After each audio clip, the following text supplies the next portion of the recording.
Si Sergio Ramos acaba abandonando el Bernabéu, su destino predilecto sería un club inglés. Ese club no es otro que el Manchester United. Al de Camas le atrae el conjunto de Old Trafford, más que ninguna otra institución, por 3 razones.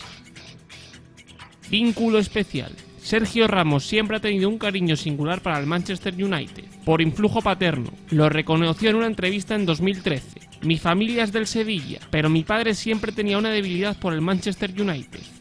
La grandeza del club. En esa misma entrevista, Ramos comparó la magnitud del Manchester United con la del Real Madrid. Si nos fijamos en la historia y la filosofía que el Manchester United transmite en la Premier League, es similar a la que el Real Madrid hace en España. Proyecto deportivo. Ramos también se ve seducido por el plan que sigue el United para recuperar su estatus pasado, tras 2 temporadas cargadas de dificultades. Entiende el esfuerzo económico que están llevando a cabo y aprueba la hoja de ruta perfilada para devolver al Manchester United al primer plano mundial. El club Red Devil le ve como un pilar fundamental de su proyecto. Si se va, sabe dónde quiere ir. Ramos se acerca al Manchester United.